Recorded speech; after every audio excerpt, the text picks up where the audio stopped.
কোম্পানিতে একজন বিশ্বাসযোগ্য লোক দরকার, তাই কোম্পানির ম্যাম সিকিউরিটি গার্ড সেজে অনেকগুলো টাকা ফ্লোরে ফেলে রাখে।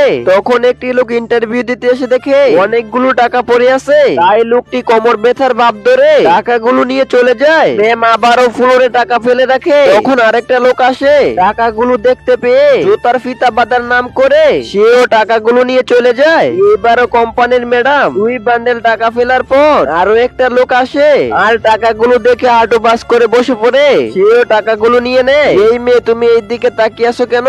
এই বলে লোকটা টাকাগুলো নিয়ে চলে যায়। তাই ম্যাম আবারও 2 বান্ডেল টাকা ফেলে।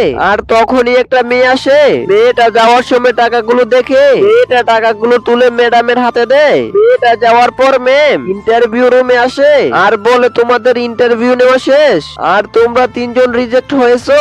আর লামিয়া, তুমি আমার কেবিনে আসো। তোমরা সবাই বাড়িতে চলে যাও। এই ছবিটার জন্য লাইক সাবস্ক্রাইব করে দাও।